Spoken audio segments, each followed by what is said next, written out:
Pessoal, a frase que eu queria dividir com vocês hoje, para a gente poder refletir um pouquinho antes de começar o estudo, ela diz o seguinte: a paciência é uma forma de sabedoria. Ela demonstra que entendemos e aceitamos o fato de que, às vezes, as coisas devem se desdobrar em seu próprio tempo. Vou ler de novo para a gente refletir. A paciência é uma forma de sabedoria. Ela demonstra que entendemos e aceitamos o fato de que, às vezes, as coisas devem se desdobrar no seu próprio tempo. Essa frase é do Jon Kabat-Zinn. Uma frase me chamou a atenção, a paciência, né? De uns dias para cá eu tenho refletido muito sobre isso.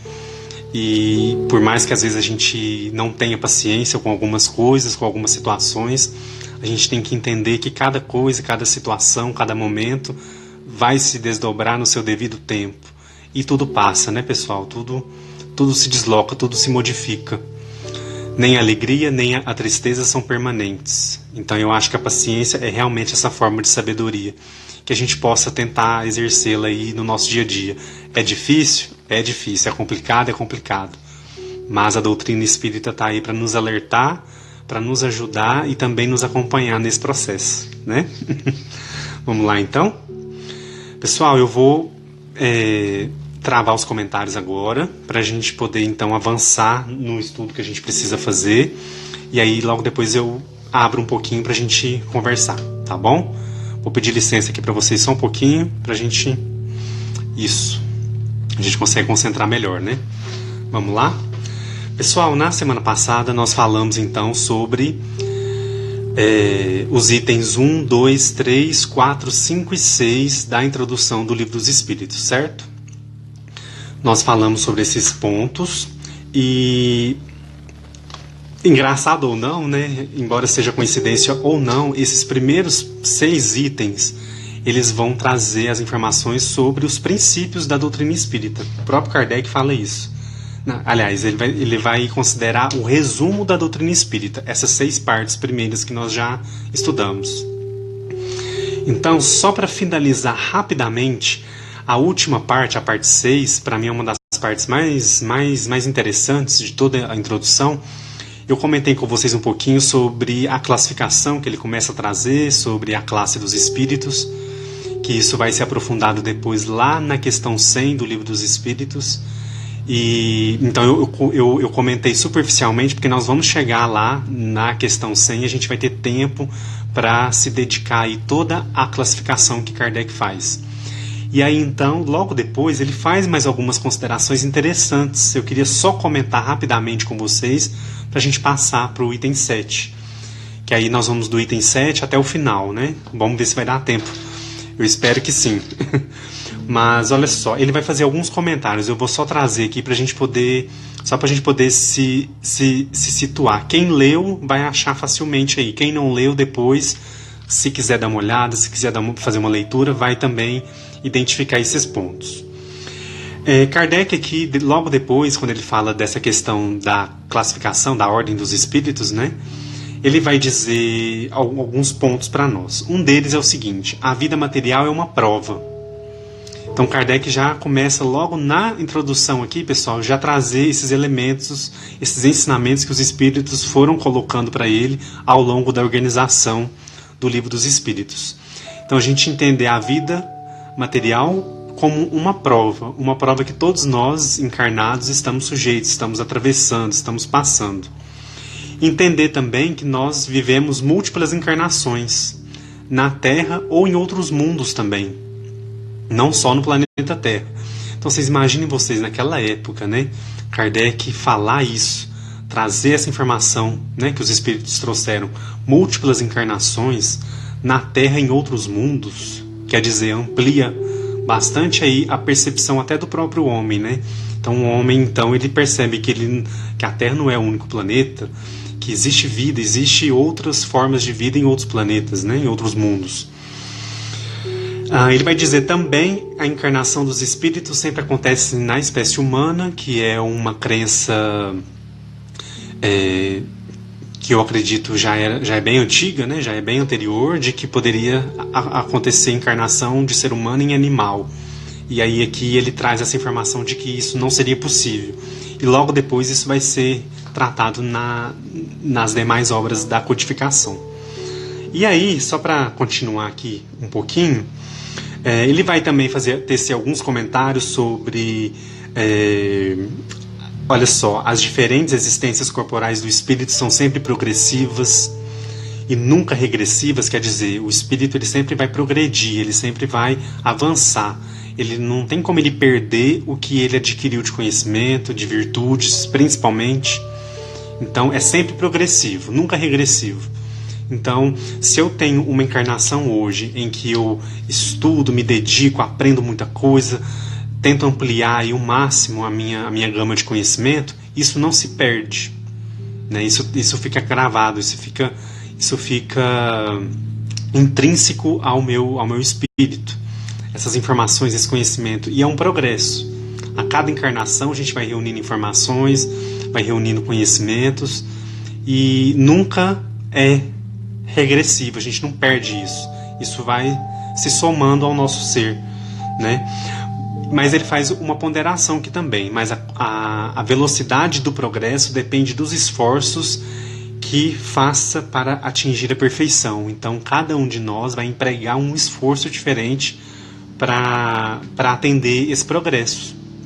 Uns mais rapidamente, outros mais demoradamente, uns mais ou menos. Como é que a gente está? A gente está rápido, a gente está devagar, a gente está mais ou menos. É sempre bom a gente pensar um pouquinho, né, de como que a gente está. Mas achei interessante essas colocações. Vai ampliando aí logo no início essas informações que os espíritos trouxeram para nós. Outro ponto interessante, que antes da encarnação a alma já possuía a sua individualidade, né? Isso ainda está lá no item 6, para quem estiver seguindo aí comigo. Ele a conserva após a sua separação do corpo. Olha o tanto que é importante a gente saber que nós somos seres individuais, né? Nós conservamos então a nossa individualidade após a morte física, após a nossa separação do corpo material. Então isso é um ponto também que ele já começa a trazer. Tem outras, eu acho que vale a pena a leitura, viu, pessoal? Porque realmente são informações consideráveis, né? Aqui ele vai comentar um pouquinho sobre as comunicações dos espíritos, como que ela pode acontecer. Ele vai falar também sobre a moral dos espíritos superiores. Enfim, ele vai trazendo todas essas informações. E um ponto muito importante, que até então, né, como as outras religiões elas estavam mais vigorantes, principalmente na época da codificação, ele vai dizer aqui no penúltimo parágrafo, para quem estiver lendo aí comigo, ele vai dizer o seguinte: eles nos ensinam também que não há erros imperdoáveis, que não possam ser apagados por meio da expiação. O homem encontra nas diferentes existências o meio que lhe permite avançar, conforme seu desejo e seus esforços na trilha do progresso, rumo à perfeição, que é o seu objetivo final. Pessoal, então aquela doutrina da condenação eterna, do fogo do inferno, dos espaços celestiais, dos céus, da contemplação eterna do paraíso, tudo isso aí depois ele vai aprofundar nas outras obras, mas aqui já deixa aqui o indício para nós, né? Então, olha só, não há erros imperdoáveis que não possam ser apagados pela expiação. Então Deus nos dá a oportunidade da expiação para que a gente possa tirar aquela mancha, retirar aquele erro ali que está cravado no nosso perispírito, na nossa individualidade, né? O homem encontra nas diferentes existências meios que permitem avançar. Então todos nós aqui cometemos erros no passado, passamos por situações que na maioria das vezes nós mesmos provocamos, mas Deus nos permite aqui estar para que a gente possa aproveitar os meios que nós temos à nossa disposição para que a gente possa avançar, né, conforme o nosso desejo, a nossa vontade, o nosso empenho, né, na trilha do progresso rumo à perfeição. Então é uma lei, né? A lei do progresso vai nos levar então à perfeição, que é o nosso objetivo, né? Ele chama aqui de objetivo final. E aí, para encerrar o item 6, ele vai dizer: este é o resumo da doutrina espírita, como ela se apresenta no ensinamento dos espíritos superiores. Vejamos agora, então quer dizer, a partir do item 7 agora, vejamos as objeções que lhes são contrapostas. Pessoal, a partir do item 7 até o item 17, vai ser trazido por Kardec as objeções. O que são objeções? São as refutações, as posições contrárias ao Espiritismo, né? Os argumentos que estavam sendo colocados em oposição à doutrina espírita naquele momento. Eu acredito muito que Kardec ficou muito atento a tudo que estava se falando naquele momento ali da pesquisa, no momento que estava acontecendo, todas aquelas comunicações, os fenômenos. Ele ficou muito atento aos comentários, ao que as pessoas falavam, tentando diminuir o que estava sendo colocado ali, tentando não acreditar no que estava sendo visto, no que estava sendo proposto pelos fenômenos, pelas comunicações. E aí então Kardec reúne tudo isso e vai respondendo, ele vai desconstruindo todas as objeções que foram colocadas ao Espiritismo naquele momento. Outra vez eu vou me recordar do filme, né, que nós comentamos tanto na última live. O filme mostra o quanto as pessoas entravam em contato com ele, principalmente por carta, né, naquela época. Ele recebia muitas cartas de muitos lugares, não só falando sobre os fenômenos que estavam acontecendo, trazendo informações para ele do que estava acontecendo fora, mas também de pessoas que traziam objeções, que eram contrárias, que apontavam: você, né, que está à frente disso, que está pesquisando isso, olha só, isso é uma farsa, isso é aquilo. Ele recebeu muitas informações nesse sentido para tentar realmente que aquilo ali não fosse para frente, né, que as pesquisas não continuassem se desenvolvendo como ele levou até o fim, né? Então é interessante a gente pensar que ele teve cuidado também nessa parte. Ele não só apenas traz a codificação, né? Ele não apenas pesquisou, mas ele observou o que estava sendo dito, o que estava sendo falado, o que estava sendo colocado em xeque, o que estava sendo questionado, principalmente. Mas isso é o quê? Isso é uma causa inteligente? Isso é uma fraude? O que é isso? São espíritos? Mas os espíritos não existem. Enfim, então ele foi ali muito cuidadosamente, mais uma vez, né, um excelente pedagogo, como a gente não se cansa de mencionar. Ele vai então observar essas opiniões, esses questionamentos, e vai colocar logo aqui na introdução para que a gente possa tomar contato já de início, para que durante o estudo, para que durante o aprofundamento nas outras obras, a gente esteja o mais esclarecido possível, né?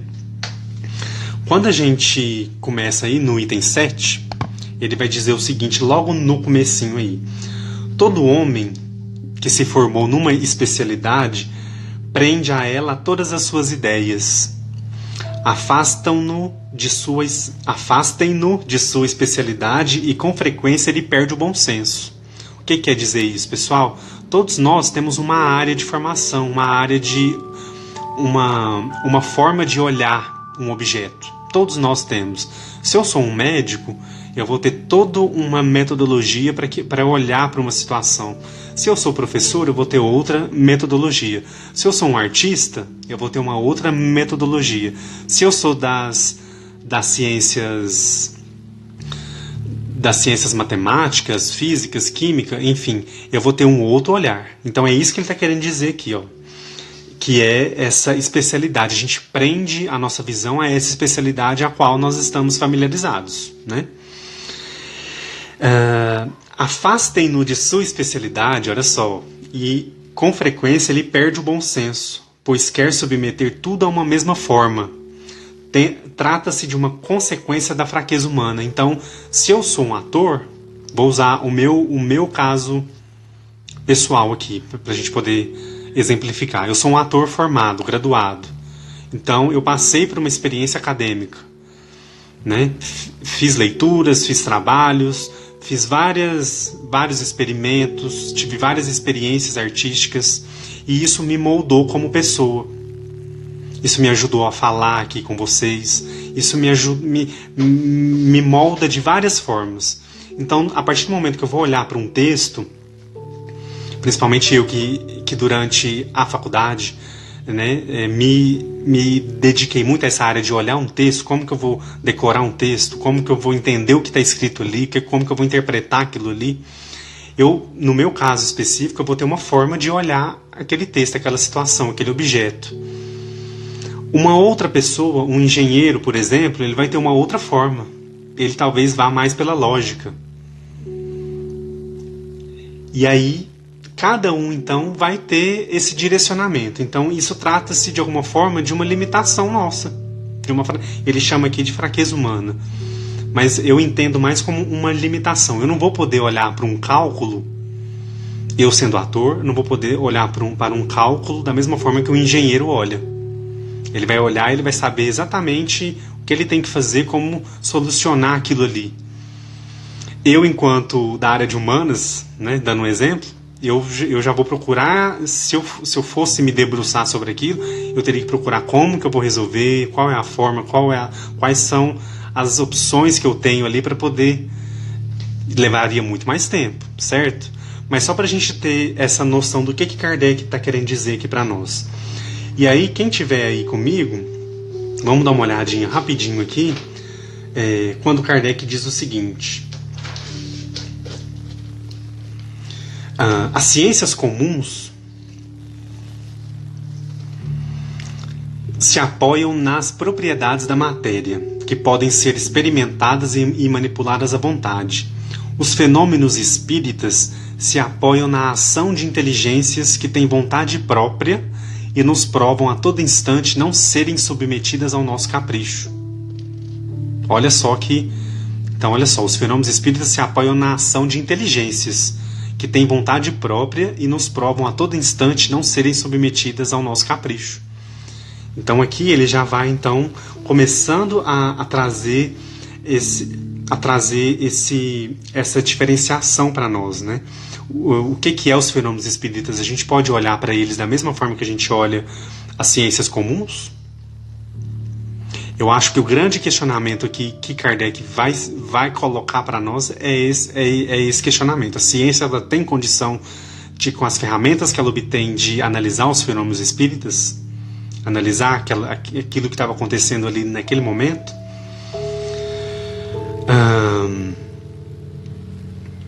Portanto, as observações não podem ser feitas da mesma maneira. Elas exigem condições especiais e um ponto de partida diferente.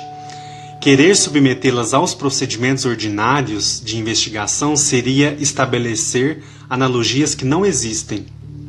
A ciência propriamente dita, enquanto ciência, é, portanto, incompetente para se pronunciar quanto à questão do espiritismo.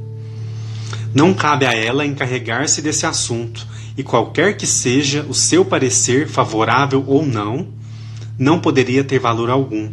O espiritismo é o resultado de uma convicção pessoal que os cientistas podem ter como indivíduos, independente do fato de serem eles cientistas. No entanto, querer deferir essa questão à ciência seria o mesmo que entregar a uma assembleia de físicos e astrônomos a decisão sobre a existência da alma. Com efeito, o espiritismo fundamenta-se totalmente na existência da alma e no seu estado após a morte. Pessoal, então aqui ele questiona, né? A ciência, ela poderia investigar, ela poderia, não com os métodos que ela obtém.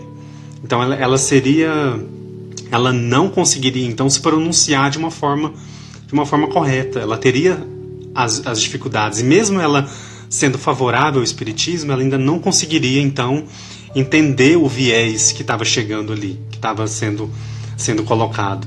Logo mais à frente, ainda no item 7, para quem estiver olhando aí comigo, ele vai dizer o seguinte: quando surge um fato novo que não seja da competência de nenhuma ciência conhecida, o sábio, para estudá-lo, deve afastar-se de sua ciência específica e dizer a si mesmo que se trata de um estudo novo, que não pode ser feito com ideias pré-concebidas.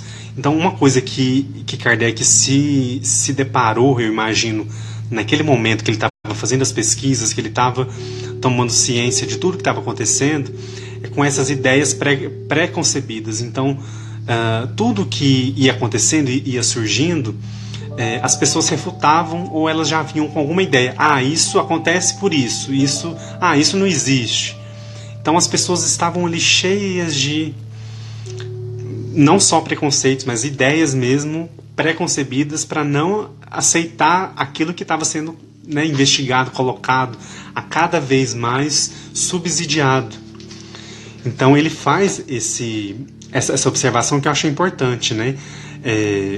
A gente deve afastar-se da nossa ciência específica.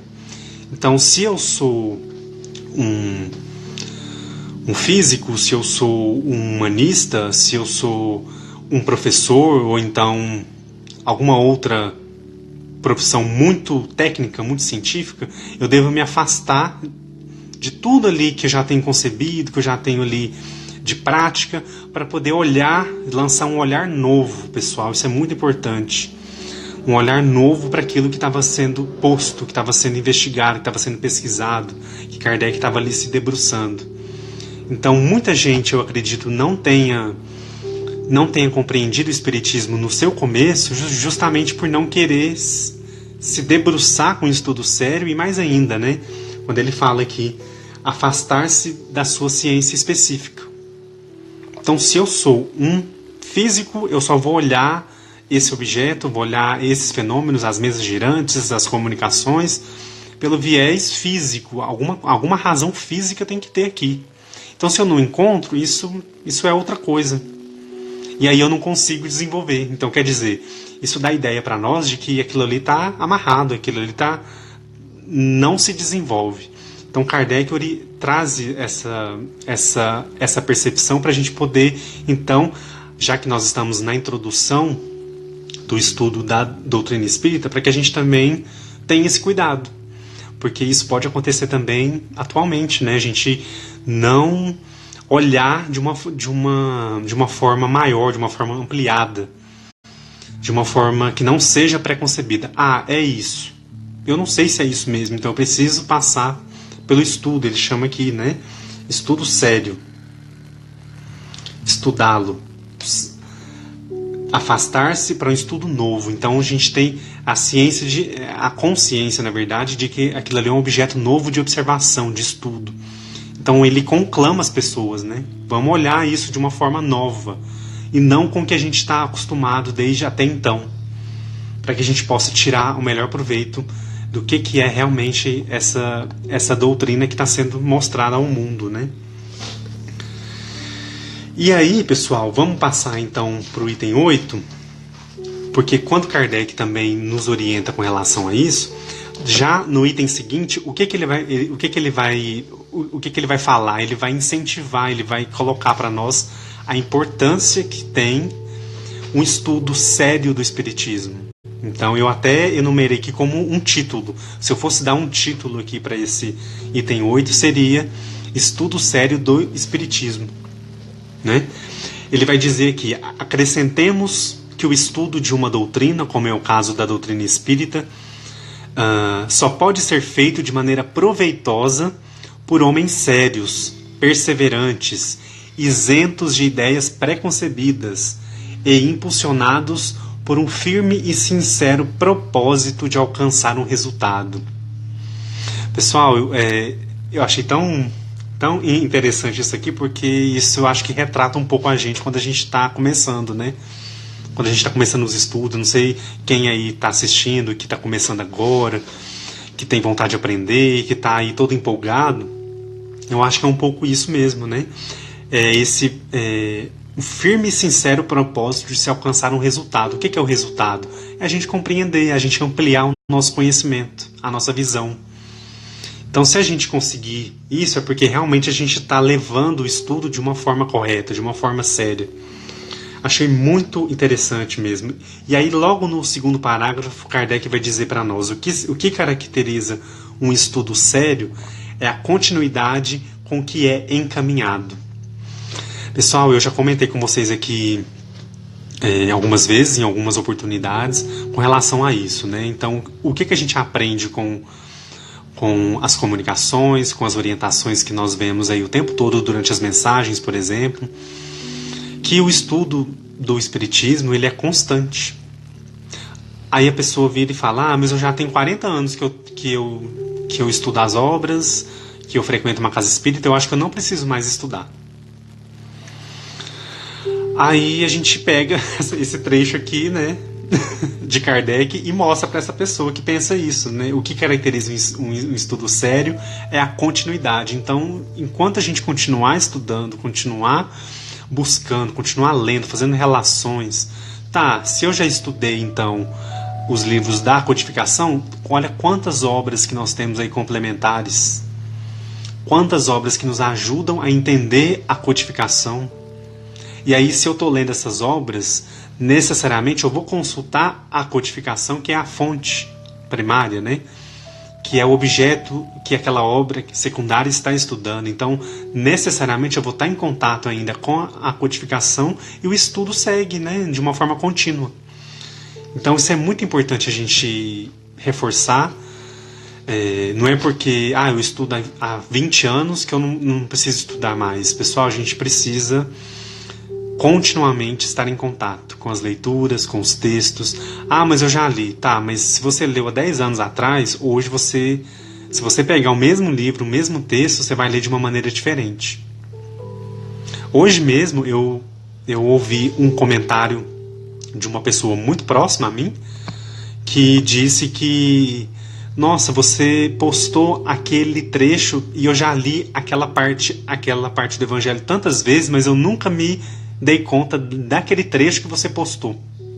A pessoa já é idosa, está aí há muitas décadas dentro da doutrina, trabalhando, e a pessoa me falou isso. Eu falei, olha que interessante, né? Alguém que está aí há muitos anos, há muito tempo, e disse que aquele trecho que eu postei, ela não tinha prestado atenção, e aquilo ali chamou a atenção, e ela vai, a partir dali, reler o texto inteiro.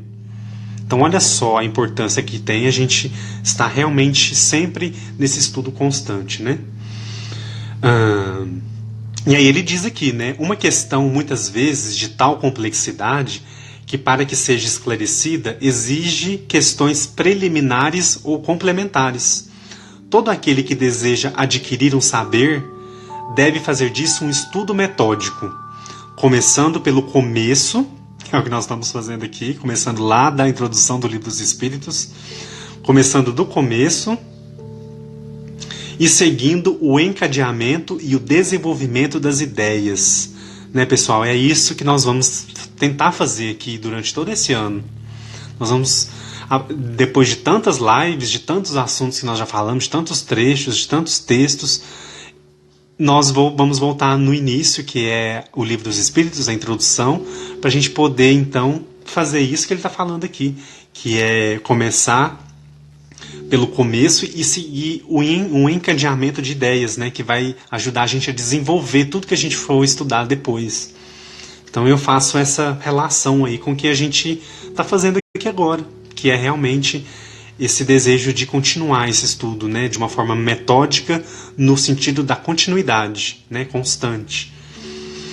E aí, lá no finalzinho do segundo parágrafo, ele vai dizer o seguinte: se desejamos aprender com os espíritos, devemos instruir-nos em sua escola.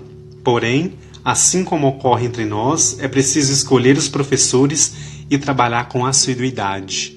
Né? A assiduidade é uma coisa que a gente está aqui, graças a Deus, a gente está conseguindo cumprir. Né? Toda terça-feira, 8 horas, estamos aqui juntos. Né? Já há quase 2 anos.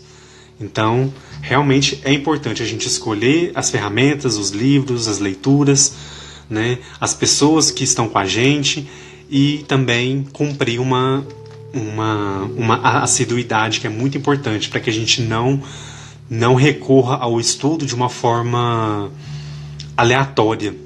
Não é assim, né, pessoal? Se a gente tem o hábito, mesmo que seja só terça-feira, 8 horas aqui na live, já faz uma diferença, pessoal, enorme.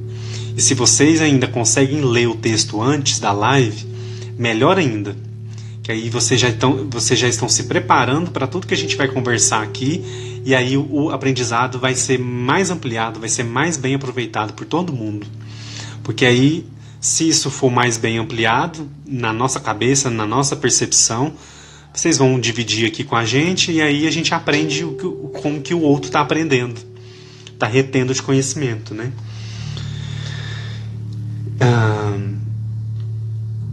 E aí ele vai finalizar o item 8 aí, só para a gente poder fechar o item 8, ele vai dizer o seguinte. Kardec diz o seguinte: se desejas respostas sérias, sê tu mesmo sério, em toda a extensão do termo, e ajusta-te a todas as condições necessárias. Só então obterá grandes coisas. Além disso, sê esforçado e perseverante em teus estudos.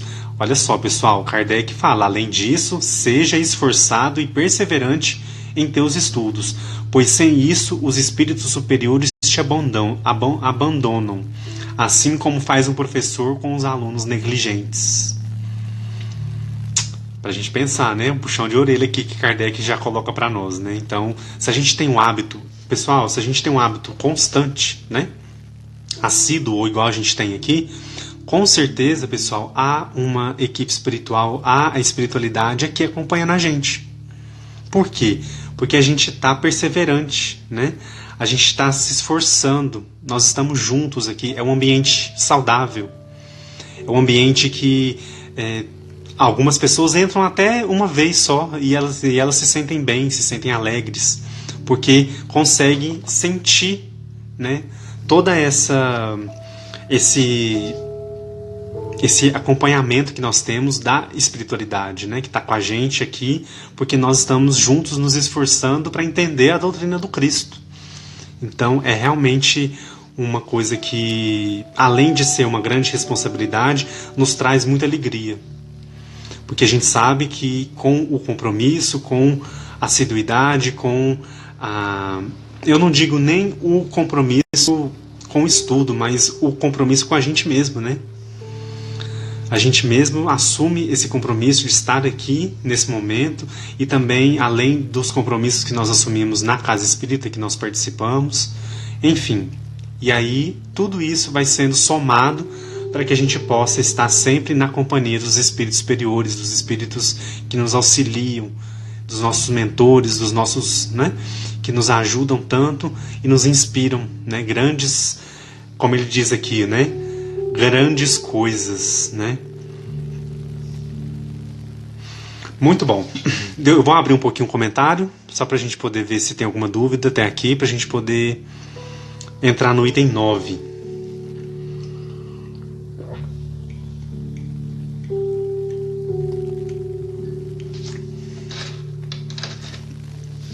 Vamos seguir então com o item 9, para quem estiver seguindo aí comigo. Pessoal, no item 9, olha só. No item 9 vai ser feito um questionamento.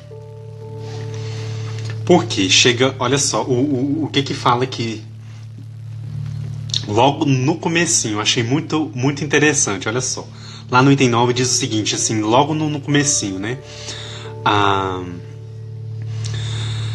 Fabilson Reis, qual livro está fazendo o estudo? Nós estamos estudando o item 9 do livro, da introdução do Livro dos Espíritos, tá bom? Já está aí marcado aí para vocês.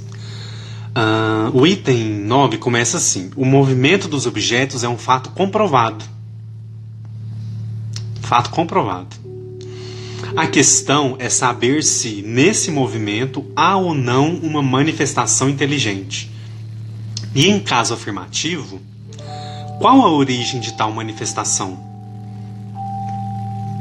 Então, olha só, o movimento que estava acontecendo, ali foi comprovado. Realmente os objetos se movimentam. Tá, comprovado. Agora, como que isso acontece, né? Então, isso também gerou muitas objeções, né, pessoal? Então, para a gente poder entender um pouquinho, qual é a questão, então, né? Vamos ver se há uma causa inteligente ou não? Vamos avançar aí.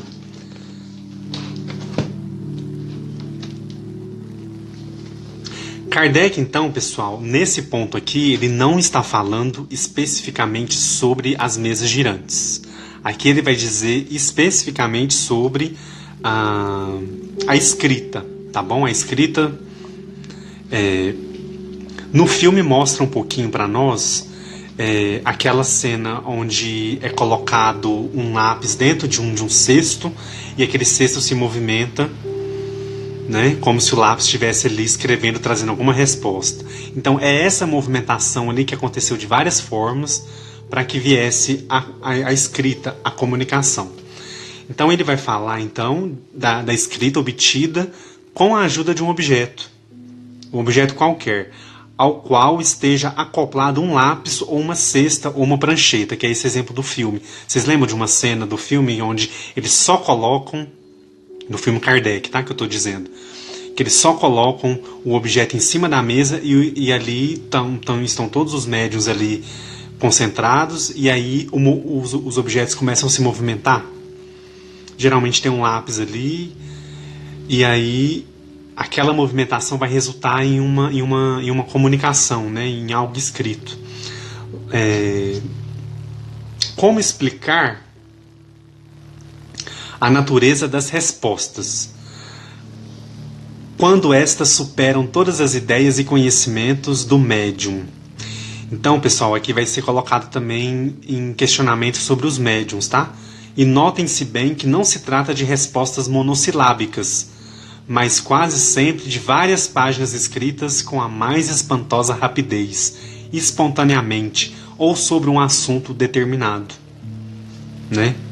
Então vai ser observado, Kardec aqui traz essas observações para que a gente possa entender, então, qual que é a razão, então, dessa movimentação. É uma manifestação inteligente ou não? E aí ele vai continuar aqui. À estranheza desses acontecimentos acrescentam-se ainda o fato de que eles se produzem em toda parte e que os médiuns se multiplicam infinitamente. Esses fatos são reais ou não? Para essa pergunta, temos apenas uma coisa a responder: vê e observa. Não te faltarão oportunidades, mas, sobretudo, observa muitas vezes, por bastante tempo e de acordo com as condições necessárias. Diante da evidência, o que respondem os antagonistas, né? Então ele vai trazendo essas evidências, o que eles vão responder então com isso? Vós sois, dizem eles, vítimas do charlatanismo. Então quem não acreditava que haveria uma causa inteligente ali, pessoal, acusava aquelas pessoas de charlatanismo. Por quê? Né? Aí ele vai dizendo aqui, são acusadas de vítimas do charlatanismo ou joguetes de uma ilusão. Olha só. E aí Kardec responde: diremos, primeiramente, que é preciso descartar a palavra charlatanismo daquilo que não rende lucros, pois os charlatães não trabalham de graça. Primeiro ponto. Então seria, quando muito, uma mistificação. Mas por que estranha coincidência esses mistificadores teriam se entendido de um extremo a outro do mundo, se estendido de um extremo a outro do mundo? Quer dizer, pessoal, Kardec sempre chama a atenção de que os fenômenos estavam acontecendo em vários lugares, não era só em um lugar, com uma pessoa, com um lápis, com uma cesta. Não, isso estava acontecendo em vários lugares ao mesmo tempo. Como que a gente explicaria isso? Mas por que, né, estranha coincidência, esses mistificadores teriam se estendido de um extremo a outro do mundo para agir da mesma forma, produzir os mesmos efeitos e dar sobre o mesmo assunto em línguas diferentes, respostas idênticas, se não quanto às palavras, ou ao menos quanto ao sentido? Né? Então Kardec questiona, então, se é uma mistificação. Bom, charlatanismo não é, porque se fosse, não existe charlatão que trabalha de graça. Pode ser, no máximo, uma mistificação. Mas que mistificação é essa que está acontecendo em vários lugares ao mesmo tempo?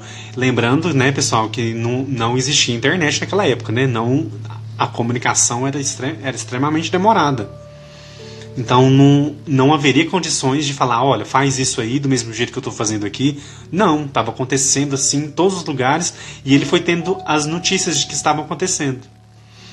Então isso é um argumento muito forte que Kardec sempre retoma aqui.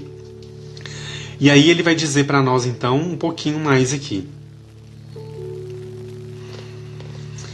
Lá no finalzinho do item 9, para quem estiver seguindo aí comigo no Livro dos Espíritos, tá bom? No item 9 da introdução, ele vai dizer o seguinte: aos olhos de qualquer pessoa ajuizada, a opinião de pessoas esclarecidas que durante muito tempo viram determinado fato, estudaram e refletiram sobre ele, será sempre uma prova, ou pelo menos uma suposição em seu favor, uma vez que esse fato conseguiu prender a atenção de homens sérios, que não teriam interesse em propagar um erro, nem tempo a perder com futilidades.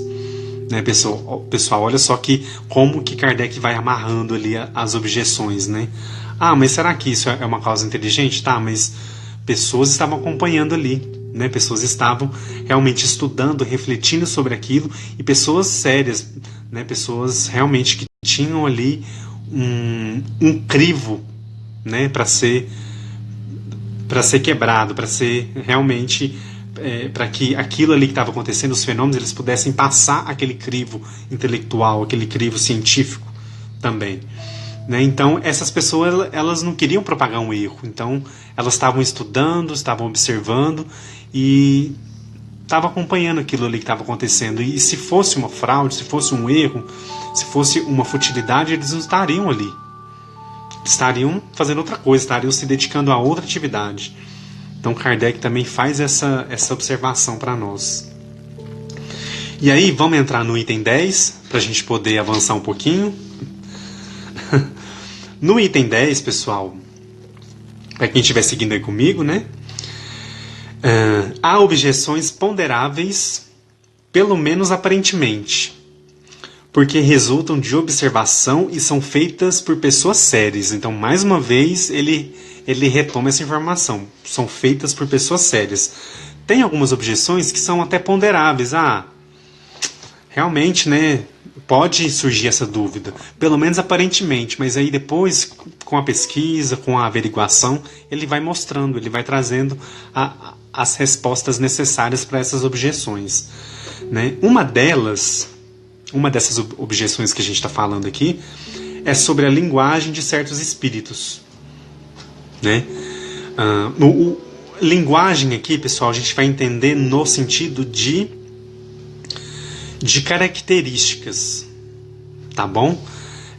Vamos classificar aqui, vamos imaginar aqui as comunicações elevadas com conteúdo sério, com conteúdo realmente que traz algo de elevado mesmo, né? Traz um pensamento filosófico, que traz uma ideia, né? Que realmente constrói. E há as que não são assim, que não tem essas mesmas características. Então isso foi um ponto também de objeção que a doutrina sofreu durante já o seu início. Então as pessoas, de alguma forma, achavam que as comunicações deveriam ter o tom elevado necessariamente. Tá, então se é uma inteligência sobrenatural, então ela teria que ter um teor elevado, teria que servir a todos. Mas aí Kardec então rebate isso, né? Que não é dessa forma, não é acreditando dessa forma que se vai realmente se dar crédito a essa inteligência superior, a essa inteligência espiritual, talvez, né? Kardec vai rebater então. Se retomarmos o resumo da doutrina apresentados nas páginas anteriores, né, que ele já tinha falado até essa altura do texto, a gente vê o seguinte, que os próprios espíritos, pessoal, nos ensinam que eles não são iguais em conhecimento, nem em qualidades morais, e que não pode se levar ao pé da letra tudo o que eles dizem. Então Kardec fala, levando em consideração, se a gente retomar o que a gente já falou até aqui, se a gente voltar um pouquinho, vou dar a dica para vocês. Lá no item 6, a gente já está no item 10, né? Lá no item 6, se a gente retomar lá um pouquinho, lá a gente vai ver que os próprios espíritos nos mostram que eles não são iguais em conhecimentos, nem em moralidade. E que não se pode levar ao pé da letra tudo que é comunicado. Isso tem que passar por um crivo, por uma observação. É isso que ele está querendo dizer aqui. E aí ele coloca: cabe às pessoas sensatas separar o bom do mal. E aí vamos olhar lá um pouquinho. Lá no item 10 ele vai dizer o seguinte: vede e observai. De novo ele usa essa mesma expressão: vede e observai, e então julgareis. Os fatos apresentam-se para todos, a menos que a essas pessoas possam ser aplicadas essas palavras de Jesus: eles têm olhos e não veem, têm ouvidos e não ouvem. Então os fatos estavam ali para todos verem. E aí a gente pode, a menos que a gente pode aplicar as palavras de Jesus, né? Eles têm olhos e não veem, têm ouvidos e não ouvem. Então alguns estavam nesse bojo aqui, né, que a gente pode colocar. Então, pessoal, a gente percebe até aqui, só fazendo uma observação, que além de Kardec estar muito atento a tudo que estava sendo dito, que estava sendo questionado, esses questionamentos que poderiam talvez até vir dele, alguns deles, principalmente no começo, quando ele estava investigando, mas ele utilizou dessas objeções, né? Essa pelo menos é a percepção que eu tive durante o estudo, que ele se utilizou dessas objeções para reforçar a autenticidade da doutrina espírita. Então, talvez se fosse um outro espírito, uma outra época, não sei, talvez as críticas, né, que nós aí estamos o tempo todo sujeitos, principalmente na era da internet que nós estamos vivenciando hoje, tudo que se faz é rebatido, é comentado, é respondido, enfim, né? Então a gente está nesse movimento aí de eternas objeções, por assim dizer. Mas aí, pessoal, imagine vocês lá na época da codificação. Kardec vendo aquelas objeções, aquelas posições contrárias, aquelas argumentações, tá, mas e isso, e aquilo? Não, mas isso aqui não está bem explicado. Ao invés dele se fechar para essas objeções, ele acata essas objeções e fala: não, então aqui, essa objeção que você está falando, né, assim, falando de uma forma mais informal, ele traz essa objeção para a codificação. Quem de nós faríamos isso hoje? Se a gente fosse escrever uma obra, se a gente fosse... não, a gente deixaria para lá e realmente fundamentaria a ideia ali. Kardec traz essas objeções, estuda essas objeções e coloca já na introdução. Quer dizer, então, se a gente começa a ler o livro, lê a introdução, né, estuda essa introdução, a gente já vai para a obra, a gente já vai para as outras obras, para as obras complementares, de uma forma, com um conhecimento, uma bagagem muito mais, uma base, né, na verdade, muito mais sólida, para que a gente possa absorver todos os conhecimentos que vêm, então, com o Livro dos Espíritos e todos os outros depois. Então, isso é uma percepção que eu achei muito, muito interessante. Não sei se vocês tiveram essa mesma percepção aí durante a leitura, durante o estudo, né? Não sei, mas se vocês tiverem, me contem aí um pouquinho. Vamos entrar no item 11? Eu acho que a live já deve estar quase encerrando. Deve estar quase encerrando já. Vocês querem comentar alguma coisa até aqui? Fiquem à vontade. Acho que eu vou parar por aqui. Daqui um pouquinho a live vai encerrar e a gente retoma a partir do item 11. Vocês querem comentar alguma coisa, fazer alguma pergunta?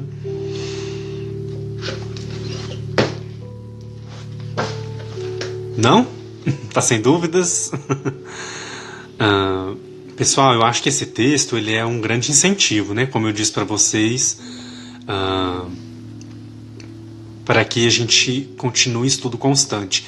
Eu tive retorno de muitas pessoas para que realmente é importante a gente estudar essa parte do Livro dos Espíritos. M. Portazo, é só você clicar na imagem do perfil, tá? A live vai encerrar, pessoal, em 15 segundos. Eu vou deixar salva a primeira parte e volto pra gente continuar a partir do item 11, tá bom? Acho que vai dar tempo da gente falar tudo hoje, se Deus quiser. Aguardo vocês.